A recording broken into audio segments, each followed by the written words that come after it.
Do you want to talk about how maybe, though, they can get into this without sort of having every one of those covered? Sure, yeah. So, I don't think this presentation is really designed to necessarily say, sorry about that, to say, hey, start your own wholesaling business. Maybe you would like to do that. Maybe you already do some wholesaling, and that's great too. I think really the purpose today is to talk about ways that you can sort of first and foremost be an agent, conduct your business as you do, but monetize more of the leads and opportunities that you come across. And you can certainly do. I presume most of the folks in this room do some marketing of some type. Maybe there are people who only operate through sphere of influence and just referrals, but you can certainly do some marketing, less expensive marketing, generate leads. Maybe there's people that do cold calling, what have you. I think really the kind of punchline, though, is when you come across an opportunity where somebody is wanting to sell their house, they are going to sell their house, but they're sort of on the fence. They haven't sort of fully decided what it is that they're going to do in terms of how to sell it. How can you sort of be, in the best position to capture that business? And this is where I am sort of interested just to get a little bit of a flavor. So I think we have the microphone rule, so I don't want to break that. But I'd be curious to just get a couple people to let us know what you guys do now when you come across somebody in the course of your own business where maybe they're more interested in a cash offer. So I know that sometimes agents will say, hey, I can represent you and I will bring you buyers, and they have some buyers maybe that they've worked with in the past. That's an option. But I'm interested to know if anybody has had that experience and what their sort of MO is when they've come across those situations. So I don't know if anybody has dealt with that before, or maybe not. Well, I started out as an investor, and I also have a list of investors that are cash buyers. So if a seller wants to sell to a all cash buyer, I just refer them to one of those investors that are all cash buyer. Right. And I think that's a pretty common approach in sort of the agent world. If there are other folks that want to jump in. I put in the MLS that we're looking for cash buyers. Okay, so you choose to represent them. They'll still sign a listing agreement. Yes. And then you're saying, hey, let's sell this for, okay. And I know there's a lot of cash out there, so I just figure it's going to find its way to these properties, and it does. So. Gotcha.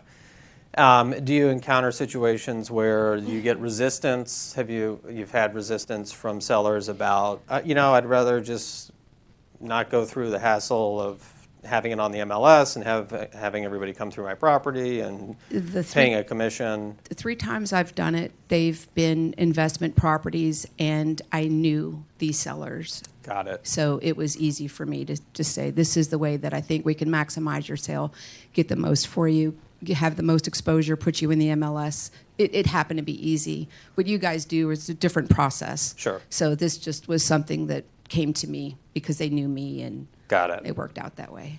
Okay. Good.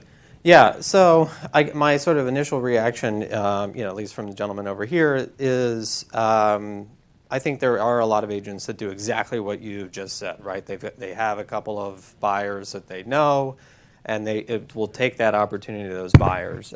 Inevitably, if you are doing this on any level, scaling this at any level, you're going to quickly come across properties that none of your buyers want to buy at that particular price. That's going to happen sooner or later.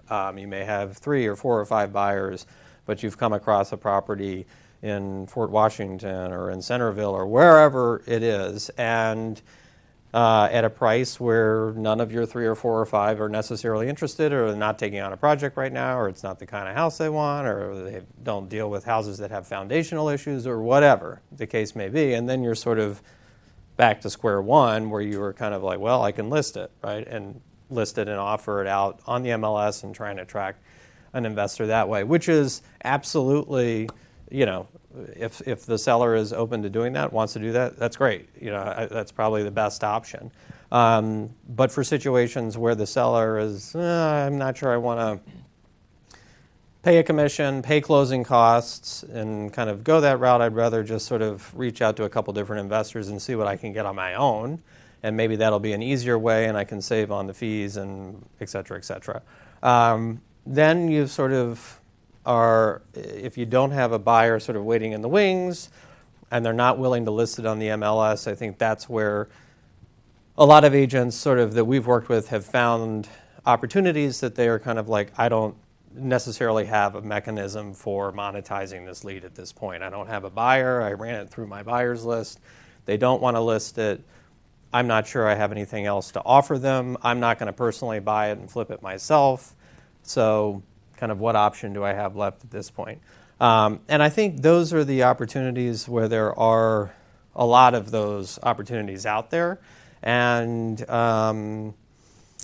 where agents can probably sort of increase their business if they had sort of a mechanism for dealing with those situations. So sort of a hub for offloading those types of properties. So, right. you know, if you've got a few buyers, my guess is they all have sort of the properties that they like to buy. But we work with like the entire gamut, from properties in, you know, sort of rural stuff to condos in the city, to mansions, to waterfront, to town, you know, just everything in between. So I think where Kevin is going with this is if you come across these types of properties and they don't want to list it, you don't necessarily have a buyer for it, you can contact us and we can help you get this property moved. We would come in, we can meet with the seller, we will attempt to purchase the property or get it under contract, and then sell it to our list. Over the past 13 years now, we've developed a buyer's list that goes basically between Fredericksburg and a little bit north of Baltimore, of more than 30,000 people who are actively buying all types of properties. A lot of repeat buyers, a lot of the same people, but many new people find us too and end up on our buyers list, and it allows us to move all property types, and probably at a lot of price points that might surprise you also. And what I mean by that is more than you might think. So I think there's an opportunity when you come across those situations for us to sort of be like your warehouse or your hub to get these opportunities moved. You don't have to get the seller to sign a listing with you. They don't have to sign anything with you.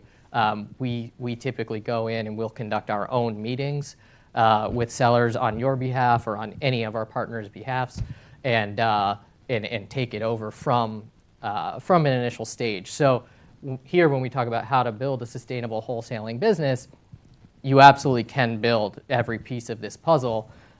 We've got 25 people on our staff and significant overhead, so it's not a small undertaking to build the whole operation. But if all you do is come across that property, you can leave the rest to us, and we take care of everything. And once and that's, and not to say that it has to be with Four Brothers. It could be with us or somebody else that you know that's out there that you trust, that has a deep buyers list, or that is somebody that you are comfortable working with. It's we're happy to talk to anybody about this, but it's certainly not. We're not the only folks that obviously can do this. So it's important though to whomever it is that you may decide to work with, that you feel comfortable with them, that they're doing it ethically, and we're going to talk about sort of ethics and wholesaling here in a little bit, but that it's somebody that you can trust to get this over the finish line. You can trust that they understand what numbers will work and what won't work, so you don't get the seller jammed up, which we'll talk about, and somebody that's going to actually get the deal closed, and everybody's going to be happy and paid, and it's going to go to a buyer, and it's all good, right? About a third of our deals right now, if we're going to do 300 deals this year, about a third of those deals come from real estate agents for us. So that, I think, is an important sort of thing to put out there, that, it's a very, for agents that are coming across these types of properties, it happens all the time. We're going to do 100 deals this year that a real estate agent brought to us in some form or fashion, whether it was they called, hey, I talked to this seller and I don't know, it sounds like they want a cash offer. We'll go out and meet with them and sort of take it from there and do the sales and sign the contract and take it from A to Z. Maybe the agent has progressed the lead a little bit further and we jump in later in. But there is a ton of opportunity in this space, whether it's with us or somebody else, to make a lot of additional money if you're coming across these leads. So probably in the neighborhood of about $1.5 million in revenue will come through our company this year just from leads brought by real estate agents. And those are opportunities that if they didn't bring them to either us or somebody else, that some other investor would have ultimately capitalized on, right? Somebody else would have made that money. And because that person was selling, they ultimately wanted to sell for cash. The agent recognized it, saw the opportunity, and then brought it over, and we were able to convert it, right? And we will, at least the way that we do it, I don't know how other companies that do this may interact with agents, but we will basically take the lead, handle the sales process. The agent doesn't have to be involved anymore. We're sort of taking on the risk. It's our contract. We're doing everything, but the agent gets paid nonetheless at the conclusion of the deal. So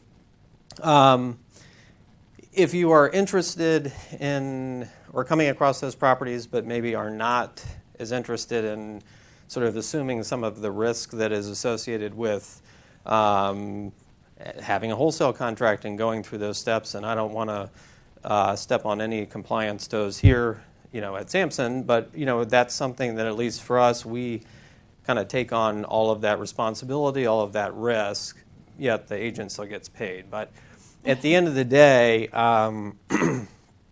it's something that I think for anybody who's out there doing marketing, cold calling, coming across properties that are not 100% perfect, right? We all, if it's a house in Northwest or in, Arlington that's in, a new construction house that's 5 years old, that's going to be something that gets listed. But there are plenty of, obviously, houses that are, in a different condition. Again, they don't have to be entirely run down, where there is an opportunity. And if you're talking to that person and they are going to sell and they ultimately sell for cash, then you should find a way to get paid on it.